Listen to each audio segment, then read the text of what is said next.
Здравейте и добре дошли в канала на Криптотерапи. Ако има случайно някой от вас, който за първ път попада на мое видео, тук основно анализирам чартовете на биткоин и на етериум, както може да почнем и на други криптовалути, ако има какво да видим там или пък някой от вас, ако пожелае. Идеята е да ви покажа нещата през моята призма и да видите това как аз анализирам, какви похвати и стратегии използвам и евентуално ако видите нещо, което ви се струва така разумно и адекватно, може да го прилагате, правейки вашите собствени анализи. Разбира се, не ви препоръчвам да търгувате, особено с истински пари, само на база на видеята. Даже не, че не ви препоръчвам, тотално не е окей да го правите. Също така не само на моите видеа и на база на каквито и да било видеа, защото за да бъдете едни успешни трейдери и за да оцелеете в този волатилен криптопазар, трябва да имате строго определена стратегия, с строго определени правила и най-важното добър риск менеджмент, защото в противен случай, дори да влезете на някаква позиция, която сте видяли от някой друг, то вие не знаете неговите правила за инвалидация, за неговите прайс таргети и така нататък. И ако се случи нещо извънредно, държейки позицията, вие няма да знаете как да реагирате или ще реагирате прибързано, емоционално и така нататък, както много от хората правят, както и аз не веднъж съм правил. Затова и държа да ви го кажа, защото защо да правите грешките, които други хора са правили, като може просто да ги предотвратите, знаейки тези неща. Така че съветвам ви, ако ще търгувате, особено с истински пари, да си изградите ваша стратегия и вече към нея може преспокойно да добавяте неща, които виждате в моите видеа или в нечии други видеа, стига преди това да сте ги тествали достатъчно и да сте напълно наясно как да работите с тези неща. Говорейки за позиции и за всичко това, искам да погледнем и позицията, която вчера отворих, защото това за първ път така отварям позиция в видеото, аз си бях отворил и я засегнах в видеото. Както виждате, тя не е успешна, но в случая не е и губеща. За тези от вас, които ме следят в Instagram, знаят, че вчера веднага след като я затворих, качих пост, в който ви казах, че я затварям. Ако все пак евентуално някой е бил в същата или подобна позиция, да знае аз как процедирам. И ще ви кажа защо. Значи, аз още вчера ви казах, че това първо е рискова позиция, която няма нужните потвърждения за това, че тренда ще продължи. С това имам предвид, че истинското потвърждение, което аз очаквах да видя е за евентуално продължаване на тренда, да флипнем този all-time high, но ние не успяхме. Както виждате, тук имахме sweep на all-time high, нямахме флип, т.е. имахме един кендъл на един час, който затвори над него, но след това веднага се върнахме и не успяхме да флипнем тази линия. Така че това реално беше моята инвалидация, за да затворя потенциално позицията, понеже това бяха двата възможни сценария, които аз очаквах. Единият беше да флипнем линията и да продължим нагоре, другия беше да свипнем хая и да паднем под него. Така че аз бях готов, видя ли свипа, да затворя, както и ви казах на стори, затворих позицията на break-even, което означава, че съм 0 на 0 и не сме загубили нищо от нея. Както виждате, ако я бях оставил, щеше да бъде тотално губеща, даже в момента нещата вървят още по-назле. Ще погледнем това след малко. Така че да, пак ви казвам, това беше малко рисков плей. Просто исках потенциално, понеже така видях някои неща, ако случайно продължим да съм от по-рано. Това в повечето случаи не е много окей, защото вие като трейдери бихте искали да видите възможно най-много потвърждения за това, че посоката, в която сте поели или ще поемете, е вярната. Тоест, колкото повече индикатори и правила, които сте си поставили, ви казват, че този тренд ще продължи, толкова по-добре. В случая аз нямах тези достатъчни потвърждения, но пък имах нужната инвалидация, което ме спаси от това да загубя пари. И затова и си позволих да отворя позицията по-рано. Така че към момента всичко е окей с тази позиция. Пак казвам, не сме загубили нищо, така че нещата са добре. Сега да видим, ще махнем това вече, защото не ни трябва. И да видим какво се случва към момента. Така, както може да видите тук в лондонската сесия, след като първо аз ви бях казал вчера, че 50 EMA на 1 час е текущия тренд сапорт, тук сме го пробили, но след това лондонската сесия е била доста булиш, понеже сме върнали веднага над 50 EMA и това е било нещо като фейкаут. След това, както може да видите тук с този доста bullish candle, сме възстановили и тези 12 и 21 EMA bands. Така че до тук движението беше супер.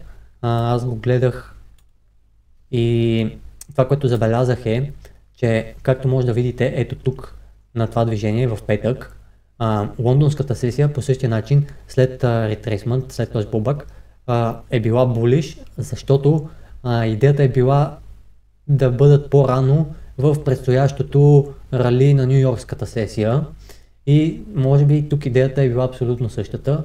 Просто вижте, че часовия диапазон е един и същ, ето този кендъл започва в 11 часа българско време и както може да видите, този кендъл започва точно в 11 часа българско време, така че абсолютно идентично движение. Просто лондонската сесия наистина се опитали да предскажат едно предстоящо движение в Нью-Йоркската. Както знаете, Нью-Йоркската сесия има най-много волюм и най-големите движения се случват тогава. Така че определено, сега не винаги е точно така, но най-много волюм със сигурност има в Нью-Йоркската сесия. Иначе някой път и през нощта се случват доста тежки движения. Това, което виждаме тук обаче е доста по-различно от това движение, което тук сме имали, защото както може да видите още с отварянето на Нью-Йоркската сесия, веднага сме се върнали до началото на цялото това движение, което по принцип е сигнал за това, че това движение е наистина много слабо и че продавачите тук на това ниво са много повече от купувачите. Защото по принцип, за да имате силно движение нагоре, трябва да имате обратната конфигурация, т.е. силни големи кендали нагоре и след това, ако има някакви червени, те да бъдат такива мънички. В противен случай, едно движение, което е върнато цялото с един кендъл, означава, че това движение не е силно и не може да се задържи, камо ли да продължи повече. Ето както виждате тук примерно, имаме един голям кендъл, който след това следващия веднага се е върнал и почти го е покрил целия, което разбира се е довело и до това движение надолу. Ето тук може да видим как имаме обратния пример. Имаме два огромни кендъла, които после, след това, когато е дошла някаква кратка консолидация, тя е, вижте, с малки такива кендълчета, които нямат много волюм в тях и въобще това, тук това е било и събота и неделя. Уикенда по принцип, както знаем, е така с доста нисък волюм, защото не работят ETF-ите, няма откъде да влизат толкова много пари. Но като цяло, за да е добро движението с потенциал да продължи, трябва ето така да бъде конфигурацията. Да има силни кендали нагоре, които да са с така голямо тяло, без големи уикове и да има доста волюм.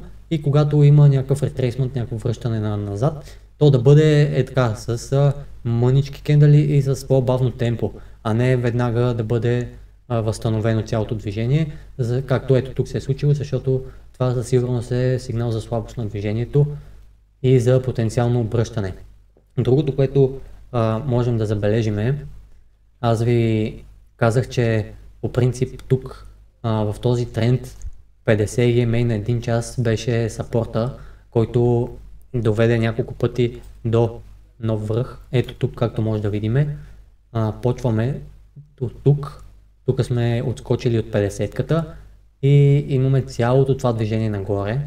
Тук при това връщане сме се върнали до нея, веднъж сме отскочили, след това тук също сме я задържали като сапорт и това е довело до нов връх, като в последното движение, както може да видите вече, първо преди да отвори лондонската сесия, веднъж сме я загубили, но това можеше да бъде потенциален фейк-аут, ако това движение примерно не беше се развило така, а беше флипнало това ниво на предишния all-time high и вече бяхме продължили от тук нагоре към текущия all-time high. Това можеше да кажем тогава, че тук имаме фейк-аут и че движението си продължава и че тази линия все още може да бъде съпорт на тренда. В момента обаче нищо от това не се е случило.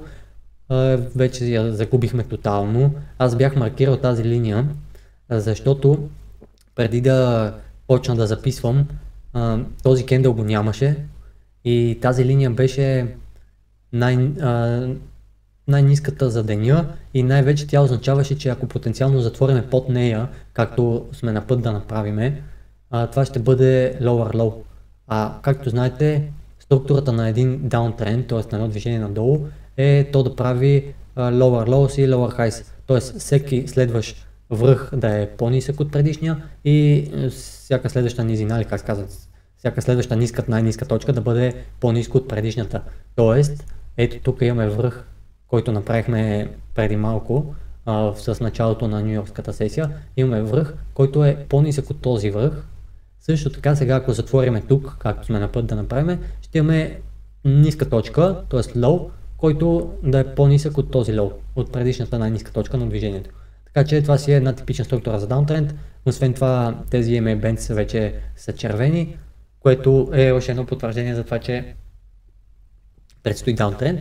Така, сега, за да знаете нещо, по принцип, когато използвате тези линии, този индикатор, тези 12-21 EMA, дори 50-ката, те важат на един таймфрейм до момента, в който просто вече тренда не ги респектира, т.е. цената не ги респектира и тогава се прехвърляме на по-висок таймфрейм, където те все още не са изгубени. Така, тук в случая, както може да видим, вече сме на път да изгубиме и 20 единицата, което е още едно потвърждение за приключването на този тренд, потенциално към момента, защото вижте, тук се събират няколко неща. Суипа, който ви казах от вчера, това ви е първия сигнал, както знаем от клип, мисля, че втория клип, който качих в канала, имаме няколко reversal патърна, т.е. няколко шаблона, които ни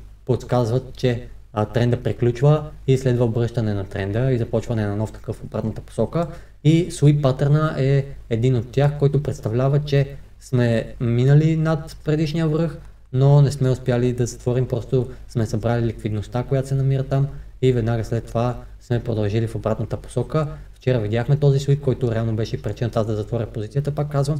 Сега вече виждаме и това, че почваме да губиме тези EMA линии, което е още едно потвърждение за това, че най-вероятно цената ще продължи да пада, като от тук нататък следващия таргет остава нашата 50 EMA крива и най-важното тук е да не губиме тази volume area high на предишната консолидация, защото когато пробием над така рейндж, който сме имали над консолидация, би трябвало при евентуален ретест да задържиме горната граница на волюмерията и да продължим вече един потенциален аптренд. Сега тук не сме ретествали, нали, тук сме се върнали, ама нямаме така истински ретест, който да ни потвърди, че това ниво ще се задържи, защото мисля, че вчера ви споменах, но ако не съм, пак ще го направя, ако загубиме тази линия, горната граница на волюмерията, то тогава имаме едно задължително движение поне до PLC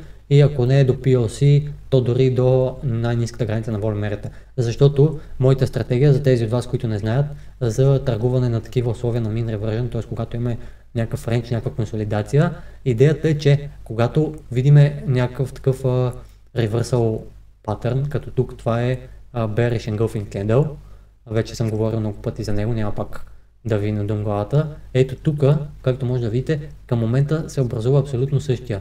Сега не са с такъв мащаб, но това няма значение, защото са напълно еднакви. И сега следващата стъпка е да затвориме под това ниво, защото както може да видите тук, когато сме затворили под него, е последвало движение до другия край на волюмерията. И това е моята стратегия за търгуване. Ето тук нямаме bullish engulfing, но пък имаме inside барове. Тези три кендела са затворили в тялото на този, което като стратегия за търгуване говори, че в момента, в който пробием този matching candle, се казва, в една от двете посоки, дали нагоре или надолу, то тогава движението най-вероятно ще продължи в същата посока на пробива. И ето тук точно това се е случило. Първо веднъж сме затворили обратно в зоната, Второ, сме затворили и над този майчин кендъл, което са нашите две потвърждения. Отделно от това сме флипнали и тези EMA Bands в зелено, което е още един сигнал за потенциално движение нагоре. И както може да видите, всичко това е довело до това движение, което аз всъщност търгувах, както го споменах в едно от предните видеа, и хванах това движение. И сега, ако случайно видиме този engulfing candle и видиме затваряне в зоната, по моята стратегия това ще означава движение със сигурност до PLC и дори е възможно до долната граница. Защото пък някой път, както може тук да видите, например, имаме пак engulfing candle, имаме затваряне в зоната и имаме отново флип на тези EMA Bands в зелено, но движението е стигнало само до PLC. Значи не винаги стига до другия край на зоната, така че, нали, ако ще го търгувате, да го имате и това в предвид, аз съм го казал и преди. Така че ще гледаме какво ще се случи тук, но ако искаме движението нагоре да продължи и да правим евентуално нови върхове, защото към момента това си е супер валидно, нали, няма от какво да се притесняваме, това, че имаме така леко връщане назад не е лошо, даже в случая може и да е добре, защото, както ви казах, това движение нагоре е доста несъстоятелно, понеже никъде няма някаква база, която да се образувала, нямаме нито консолидация, нито нещо, което да подкрепи тази евентуална маркъп фаза, за която говорихме. Така че тук би било най-добре да видим една консолидация, която да се затвори в следващите няколко дни. И съответно, пак казвам, най-важното ниво е около 120 хиляди. Тук съм, нали, волюмерията, най-горната граница на волюмерията е на 119 500, но да речем, че да, това ниво, дори да имаме някакъв уик надолу, да нямаме daily close под това ниво. Евентуално тези EMA линии също ще продължат да растат идните дни. Може да видим баланс от някоя от тях, така че ще следим какво ще се случи, но със сигурност бихме искали да видим една консолидация някъде тук и тази консолидация дори да стигне до това ниво и дори да имаме някакъв уик по-дълбоко, да не затваря под него, защото това, както казах, би означавало продължаване на движението надолу, а пък ако консолидираме тук и вече почнем да флипваме тези линии, защото както виждате, дори и на предишния all-time high не сме успяли да го флипнеме. Имаме тук някакъв много лек клоус над него и сега текущия кендъл, както виждате, най-вероятно ще бъде bearish engulfing. Така че бихме искали да видим една консолидация и вече потенциално да почнем да флипваме тези нива, за да продължи този uptrend нагоре и да бъде по-състоятелен, защото тогава вече ще е изградил една стабилна база, която да може да продължи неговото движение. Сега, тук, понеже, нали, видяхме, че следвайки тази стратегия, това ниво е много важно. Искам да ви покажа как, гледайки този Fibonacci tool, който във вчерашното видео така набързо нахвърлих, сега ще ви го обясня малко по-подробно, понеже вчера бързах да кача видеото и после като го гледах забелязах, че много не съм ви обяснил какво точно представлява и как точно да го ползвате, затова сега ще го засегнем и искам да видите как тук това ниво на нашата голден зона също е нали, 126, но също е в този рейндж около 120 хиляди, където пак ви казвам е доста важно да се задържиме при този така ретрейсмент, който се задава на хоризонта. Сега, аз и във вчерашното видео ви казах, че този тул се използва за няколко неща. Първо, когато сме в условия на price discovery, т.е. когато цената достига нови върхове и е в зона, в която никога преди това не е била. Fibonacci е много добър инструмент, за да имаме някаква представа къде потенциално това движение би спряло и къде би видял някакъв резистанс, защото това са просто едни нива, които много хора използват. Това не е някаква магия, не са някакви магически цифри, линии и така нататък. Всичко е много проста психология. Колкото повече хора знаят, че потенциално това ниво би било резистанс, толкова повече хора биха продали на това ниво. Тоест, като се натрупат една група от хора, които не са малко в никакъв случай, които си слагат лимит ордерите на това ниво, знаейки, че това би било потенциален резистанс, то това ниво наистина се обръща в потенциален резистанс, защото там се събират много лимит ордери и просто в момента, в който го стигнем, те се активират и почва да има така един голям supply и един selling pressure, т.е. продавачите да натискат купувачите и наистина да виждаме резистанс. Това е философията на тези нива и тук е много важно, аз пак ще ви покажа моите настройки, ако случайно не сте гледали вчерашното видео, да ги видите. Ето това са настройките, може да си ги ползвате и е много важно, ето тук да отбележите тази отметка, за да е базирано на логаритмична скала. Така, и ето тук да сте цъкнали този L, за да може нивата ви да са същите. Иначе в противен случай ще бъдат малко разместени и няма да ви бъде толкова точно. Не, че пак няма да работи, но прецизността му няма да е толкова голяма. Сега, идеята е, че тази Golden зона е ултимативния резистанс. Значи ние сме взели това Fibonacci от върха, от all time high, от върха на това движение нагоре и сме го пуснали до най-ниската точка на този retracement. Тоест, фащаме от най-високата до най-ниската точка и се появява нашата Golden зона, която е нивото на ултимативен резистанс. Как работи Golden зоната? Значи, ако успеем да я пробием и след това да я ретестваме, за да имаме потвърждение, че сме я обърнали от резистанс в съпорт, то тогава най-вероятно нашето движение нагоре ще продължи до тази зелена линия или до следващата, която, така ще ви покажа, която е ето тази синя линия. Това са 1272 и 1618 нивата на Fibonacci Extension Tool. Така, както може да видите сега, първо, ние това сме го дръпнали от тук до тук. Това движение тук го е нямало. Значи, когато почваме да се връщаме пак нагоре, ето тук може да видите, че в момента, в който сме стигнали до Golden зоната, директно имаме пак Bearish Engulfing и директно продължаваме надолу. Тоест, това ниво на ултимативен резистанс, както ви казах, не сме успяли дори да влезем в него. Сме били реджекнати още в началото, когато сме стигнали до там. Сега ще ви покажа как това може да се използва и в обратната посока. Ето сега, примерно, тук сме имали консолидация. Най-ниската точка, ето тук почва uptrend, който свършва тук. Сега, хващаме от тази най-ниска точка Fibonacci и го дърпаме до all time high. Ето така. И както може да видите, тук, когато сме направили този sweep на предишния all time high, което е нашия reversal pattern, ние знаем, че ще продължим надолу, т.е. идва потенциално обръщане на тренда и започване на такъв наобратно. Сега, как да знаем докъде би могъл да стигне този downtrend, т.е. този retracement на това движение? Ами, много лесно. Ето, взимаме от най-ниската точка на това движение до най-високата, появява се нашата Golden зона и както може да видите, даже това ще го махна, за да не ви обърква. Както може да видите, в момента, в който сме я достигнали, просто приключваме. Ето тук имаме нашия Fail to Return Reversal Pattern, който е довел и до новия връх. Така че, наистина, това не са някакви магически нива, не си измислям, просто това е стратегия, която е тествана във времето и тези нива са, защото аз затова ви показах моите настройки, понеже Fibonacci нива има много, но това са нивата, които наистина криптопазара респектира. Имайте предвид, че това е специално за криптопазара и са нива, които биват респектирани, така че може да ги използвате, за да определяте потенциално докъде едно движение би могло да стигне.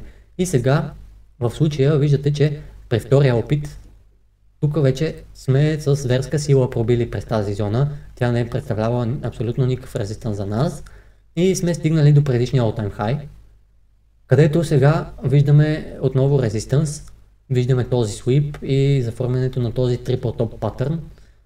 Сега, най-добре би било, както ви казах и преди малко, да видим една консолидация тук, която да доведе и до ретест на тази зона, която съвпада реално и с Volume Area High от ето този чарт. Пак ще погледнем. Ето, тук на тази стратегия, нивото, което бихме искали да ретестваме, но не и да пробиеме, е Volume Area High, който е на 119,500. Тук, базирано на тази стратегия, е с $1000 разлика, но пак зоната е същата. Сега в пазара никога нищо не трябва да бъде точно и конкретно на една определена цена. Имайте предвид, че зоната от 120,500 до 119,500 би била перфектна за една реакция, за един ретест, който да се задържи на тази зона. Пак казвам, евентуални уикове вътре в зоната биха били окей, но не и daily close вътре. Така че бихме искали да видим това нещо и ако това се случи и видиме на по-нисък таймфрейм, примерно на 4 часа или на 1 час някакъв reversal патърн, то тогава може би бихме взели един swing long до първо до това ниво и ако пробием това ниво, евентуално и до синьото. Така че ще следиме тези неща, но аз пак исках да ви покажа как може да използвате този Fibonacci Tool и как работи самата стратегия, защото вчера не успях много да го засегна. И последно, искам да ви покажа нещо, което също вчера не засегнахме и това е Bitcoin Dominance чарта. За тези от вас, които не са запознати, този чарт показва колко процента от целия криптопазар е в биткоин. Тоест в момента биткоин има 58,8% от целия криптопазар. От цялата пазарна капитализация, така да кажем. 58, почти 59% са на биткоин. Сега, това защо е важно? Защото за да видим един така стабилен пробив на биткоин, който да се задържи и да бъде състоятелен, е хубаво, ето както тук, биткоин доминацията да нараства. Защото ние искаме, когато биткоин пробива и достига нови върхове, както се казва, цялата светлина да бъде върху него, т.е. всички погледи са вперени на там и доминацията му да нараства. Ето сега, ако си отворим тук паралелно биткоин чарта, ще видим, че ето, когато имаме това движение на самата доминация, имаме движение и на биткоина, който пробива нагоре. Т.е. те трябва да върват паралелно. Не искаме, вижте в момента къде е биткоин на върха, а къде е доминацията в категоричен даунтренд. Първо, че weekly EMA-те са червени, второ, че 12-ката е под 50-ката, това сега ще го видим и на daily след малко. Това по принцип е bearish order, т.е. за едно състоятелно движение нагоре искаме да е ето както тук, най-малката, т.е. 12-ката да е най-отгоре, да е над 20 единицата и те двете да са над 50-ката. А тук, както виждате, 12-ката е и под 20 единицата и под 50-ката, което това е доста такъв силен сигнал за това, че сме в даунтренд. Сега ще се върнем на чарта на доминацията. Ето така. И ще се върнем на daily chart. Аз тук съм маркирал, ето както може да видите, тук и двете линии са под 50-ката и то доста отдавна. И другото, което може да забележите е, че тук сме ги респектирали като тренд саппорт. Сега тук те биват флипнати, но нашия тренд саппорт остава 50-ката, която тук за малко сме се опитали да флипнем също, но неуспешно и нивата, които съм маркирал с тези две черни линии, са съответно най-високото и най-ниското ниво за септември.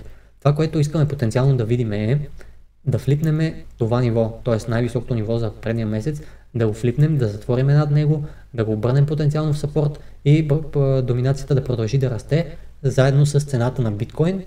Това би бил нашия сигнал, че евентуален пробив на биткоин би бил състоятелен и движението би се задържало по-дълго. Вчера, както може да видите, ето тук на този кендъл сме имали sweep отново, така да кажем false breakout и доминацията е падала, докато биткоин се е опитвал да пробие нов връх.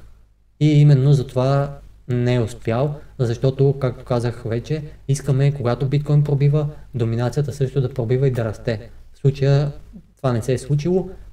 Сега, тук, както виждате, се опитва да задържи тези EMA криви, така че може да имаме някаква консолидация тук. Може лека по лека те да минат над синята и да почнем да пробиваме и това цялото нещо да съответства на консолидацията на биткоин в тази зона, която, пак казвам, ако задържи и след това пробие, би било най-доброто нещо, което искаме да видим за потенциално продължаване на тренда.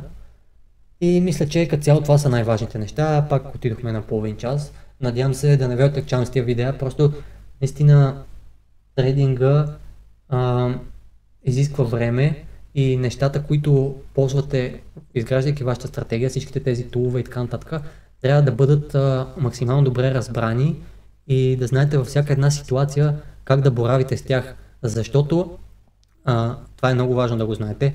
Ако използвате даден индикатор или даден тул, който не разбирате напълно, то тогава е много голяма вероятността той да ви дава грешни сигнали. Тоест вие да си мислите, че ви дава един сигнал, но това, че не сте го изучили много добре и че не знаете как работи във всяка една ситуация, да ви изиграе лоша шега и този сигнал, който ви е дал, вие да го разчитате по един начин, но той да означава съвсем друго и това довежда до едни такива ентрита на позиции, които след това са губещи. И всичко това ви казвам, защото не веднъж ми се е случвало.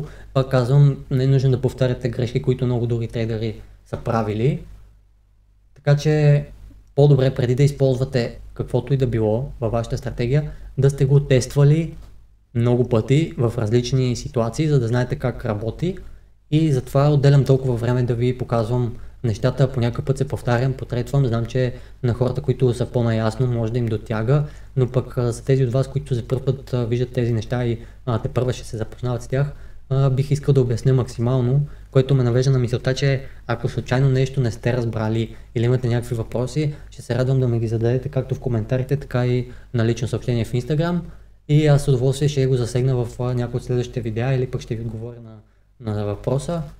Така че чувствайте се спокойни да си задавате въпросите. Също така пък ако искате да обясня нещо, което въобще не съм засягал, също може да пишете коментари. Ако ви е харесало видеото, разбира се, ударете му един лайк, абонирайте се за канала и го споделяйте с ваши близки, които също се интересуват, за да достигаме до възможно повече хора, които пък може на база на това видео да развият техните стратегии и да им бъде доста полезно. Такава е и самата идея на това да правя тези видеа. Така че наистина се надявам да са ви били полезни. Ами това е всичко от мен за днес.